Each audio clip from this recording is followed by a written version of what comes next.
আসসালামু আলাইকুম। আজকে কোনো পরামর্শ বা উপদেশ দিব না। আজকে যে সকল রোগী বিভিন্ন জায়গায় ফিজিওথেরাপি নিয়ে বা বিভিন্ন রকম ব্যায়াম করে আ সম্পূর্ণ ব্যথা থেকে মুক্ত হচ্ছে না, তাদের উদ্দেশ্যে কিছু আ গুরুত্বপূর্ণ কথা বলব। সেগুলো অবশ্যই আপনারা মেনে চলবেন এবং শুনবেন। অনেক রোগী দেখা যায় যে দীর্ঘদিন থেকে পিএলআইডি সমস্যা অথবা ঘাড়ের ডিসপ্লেসমেন্টের সমস্যা ভুগছে। বিভিন্ন জায়গায় ফিজিওথেরাপি নিচ্ছেন, আ বিভিন্ন রকম ব্যায়াম করছেন। ব্যথা কমতেছে, আবার বেড়ে উঠছে। একদম সম্পূর্ণ সমাধান হচ্ছে না। তাদের জন্য কিছু আ নিয়ম রয়েছে। কারণ আমরা এই ধরনের রোগী পেয়ে থাকি। সচরাচর আমরা এই রোগীগুলো পাই এবং আমরা চেষ্টা করি যে এই রোগীগুলোকে কিভাবে আ ইমপ্রুভ করা যায়। ১ম এ আমরা তাদের কি ভুলগুলো হচ্ছে সেগুলো আমরা খেয়াল করি। রোগীর হিস্ট্রি শুনি যে তার আগের ট্রিটমেন্ট চলাকালীন কোনো ভুল ছিল কিনা বা কোনো অনিয়ম ছিল কিনা এগুলো আগে আমরা বের করি। তারপরে আমরা আমাদের সেই রোগীর দরকার অনুযায়ী আমরা ফিজিওথেরাপির চিকিৎসা চালু করে দিই। আচ্ছা চলুন তাহলে আ এই ধরনের রোগী কি ভুল করে বা একটা ব্যথায় পিএলআইডি আক্রান্ত রোগী বারে বারে কেন তার বিভিন্ন সময় ব্যথা ফিরে আসে? আচ্ছা, ১ম কারণ আমরা দেখতে পারি যে রোগীগুলো আ ভুল এক্সারসাইজ করে। হয়তোবা আ ৪ টা এক্সারসাইজ সঠিক থাকে কিন্তু একটা ভুল এক্সারসাইজ থাকে।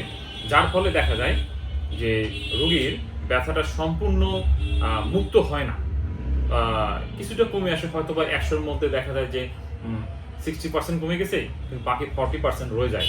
আবার হঠাৎ করে এই ব্যথাগুলো রোগীর যেকোনো সময় দেখা যায়। তো আপনার যদি কোনো এক্সারসাইজে ভুল থাকে, সেটা অবশ্যই আপনার ভুলটা কারেকশন করে নিতে হবে। আপনার নিকটস্থ ফিজিওথেরাপিস্টের কাছে গিয়ে এটা অবশ্যই কারেকশন করে নিতে হবে। তাহলে দেখবেন যে আপনার বাকি ব্যথাটা অবশ্যই কমে যাবে। আচ্ছা, ২য় জিনিস হচ্ছে যে পর্যাপ্ত ঘুম। একটা রোগী যখন ব্যথায় আক্রান্ত হওয়ার পরে ফিজিওথেরাপি নিল, ওষুধ খাচ্ছে, খেয়ে মোটামুটি রোগী যখন সুস্থ হয়ে যায়, তখন দেখা যায় যে রোগী আ একটু নিজের উপর তার মানে পরিচর্যাটা কমায় দেয়। দেখা যাচ্ছে যে হয়তোবা আবার সেই আগের রুটিন, রাতটা একটু বেশি জেগে থাকে। না, এটা করা যাবে না। এটা করলে আপনার ব্যথা কখনোই কমবে না।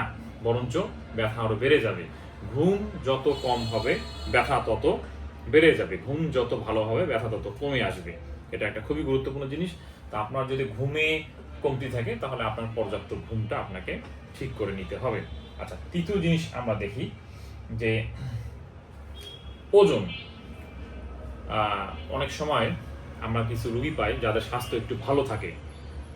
যারা স্বাস্থ্য কম হালকা রোগী, তারাও পিএলআইডিতে আক্রান্ত হতে পারে। অজস্র এরকম রোগী পাচ্ছি আমরা। কিন্তু যে সমস্ত রোগীর জন্য ওজনটা একটু বেশি থাকে, তাদের জন্য অবশ্যই একটু সমস্যা। কারণ আপনি যদি হাঁটেন, তাও আপনি যখন পায়ে স্টেপিং করেন, আপনি ১ পা ২ পা ফেলায় আমরা যখন হাঁটলেও কিন্তু আমাদের বডিতে একটা ঝাঁকি হয়।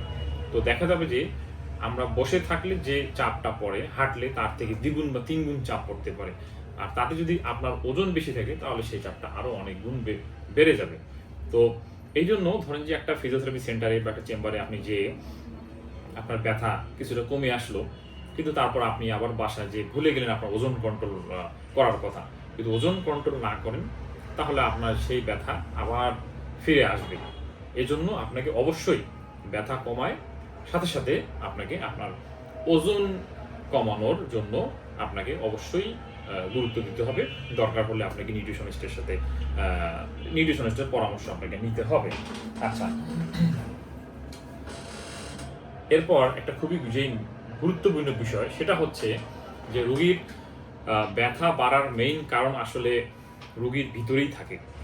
সেটা কেমন? সেটা হচ্ছে যে সাধারণত আপনারা মিলিয়ে দেখবেন যে সমস্ত রোগীর আ আমরা পাই যে একটা ডিস্ক প্রলেপস থাকে, হয়তোবা L4-5 বা শুধু L5-S1, যদি একটা ডিস্ক প্রলেপস থাকে, সে সমস্ত রোগীরা সাধারণত 95 থেকে 98% ই ভালো হয়ে যায়।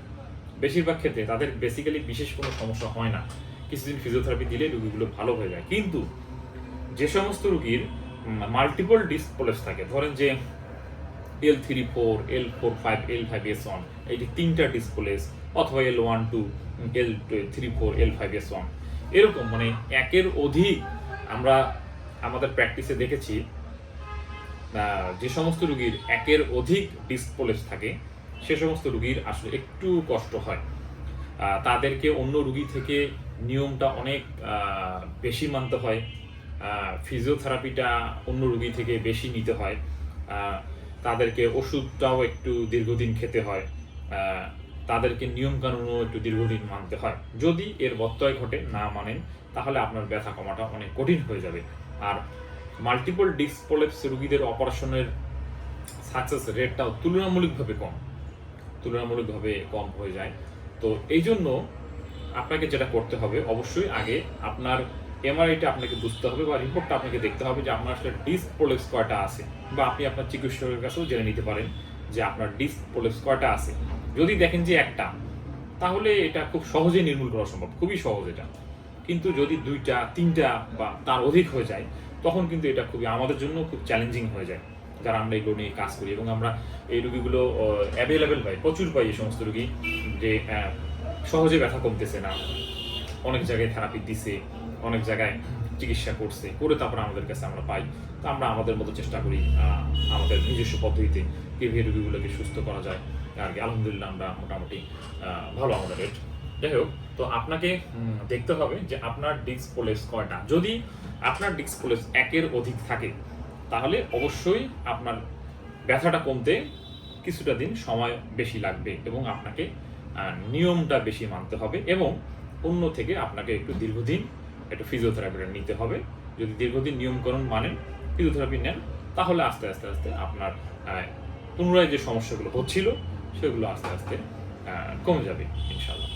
আমার এই নিয়মগুলো আপনারা মানবেন, মানলে আশা করি আপনাদের যে বারবার ব্যথা ফিরে আসতেছে সেগুলো হয়তো বা কমে আসবে।